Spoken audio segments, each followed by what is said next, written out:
Welcome to Wednesday, the 6th day of September, 2023, your Day Weather Podcast, brought to you by Cowboy State Daily. Did you know that Cowboy State Daily publishes a digital newspaper at 5:45 a.m. every day of the week? To get yours emailed to you every morning, subscribe at cowboystatedaily.com. Well, we're going to see a trend of warmer temperatures now as the system that brought the cooler weather, dragging along with it quite a bit of smoke. We'll talk about that here in a minute. Well, that pattern is shifting eastward.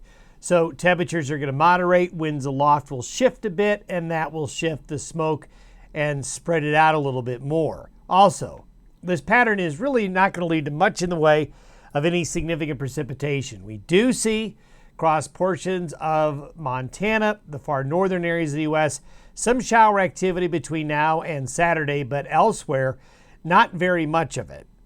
Cold front is going to slide into central Canada, then into the north central United States beginning Sunday and early next week. This is mainly going to be for folks along the Continental Divide and east of the Divide, one of these backdoor cold fronts out of Canada.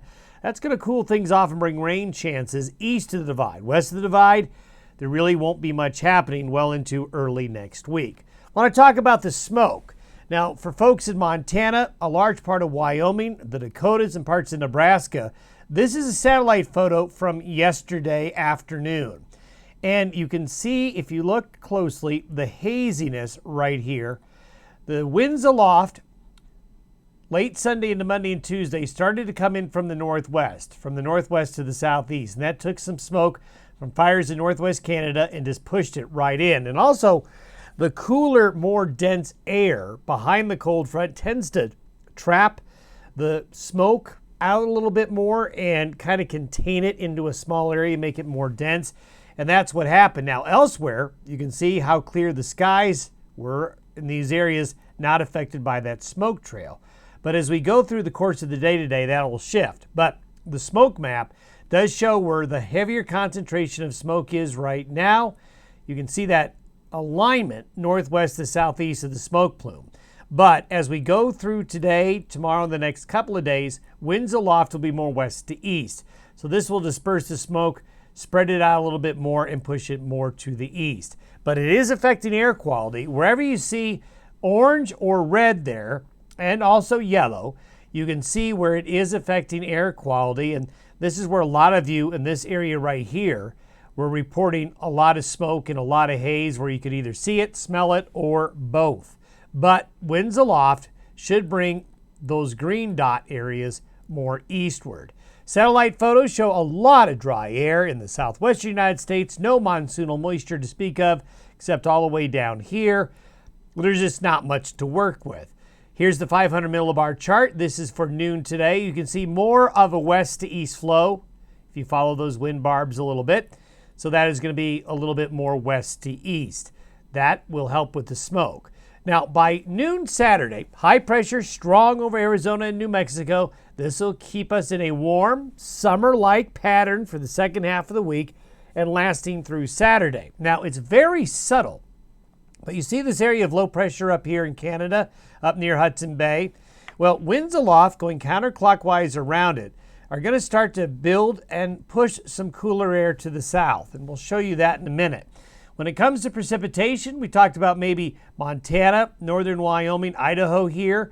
This is some shower activity that will develop later in the week with an upper level area of low pressure, small one, that's going to go along the U.S.-Canadian border. But between now and Friday, that's it. Really nothing spectacular. A lot of the west, very little going on weather-wise. Now, this is what we were talking about here, that Hudson Bay low is going to push a fair amount of cooler air south-southwestward during the day Sunday into Monday. Again, it doesn't look like much, does it? But this time of year, when you start to build these air masses that are colder now, they get a little bit more mass to them, a little bit more widespread. And so that starts to push south. And what will happen is, right along the Continental Divide, from Montana all the way to New Mexico, you're going to see cooler air come southwestward out of Canada and have easy access to push south. And you can really see that in the temperature anomaly map. This is by late Sunday afternoon. around 6 p.m. towards evening, and you can see the blue and the green here of the colder air right along the divide pushing southwest out of Canada, and this is just going to continue to push south. So this is Sunday, Monday, and then that's Tuesday. You can see the cooler air spreading along the divide, going all the way down to the southern plains, all the way into the Great Lakes. Now, this is not severe cold. We don't see any freezing temperatures, but what it is it's another salvo of cooler air coming in from the northern latitudes. And what happens is each consecutive one going forward will get a little bit stronger the deeper we get into the month of September. So warmer, drier, and less smoky over the next 3 or 4 days. There's a little bit of that shower and thunderstorm activity in the northern areas, but this pattern of this colder air going into the divide is also going to bring easterly upslope winds coming in from the east, northeast, and then the southeast. This is going to produce showers and thunderstorms. So this is for Sunday through Wednesday morning of next week. So you can see right along the divide, east of the divide, we're going to have showers and thunderstorms and cooler weather in the upslope winds. So it could be moist along and east of the divide out into the plain states with that cold front from Sunday into the early portions to the middle portions of next week, and that's going to affect temperatures. West of the divide, you're cut off from any good supply of moisture coming up out of Mexico, so there's really just very little going on there. Longer term, this is all the way out to the weekend of the 16th and the 17th. Look what we have here. We have another low in central Canada, not far from Hudson Bay again. That will likely drive colder air in behind it again. So what we're seeing is the frequency of fronts going up as we get to the middle to the end of September, which is what you expect.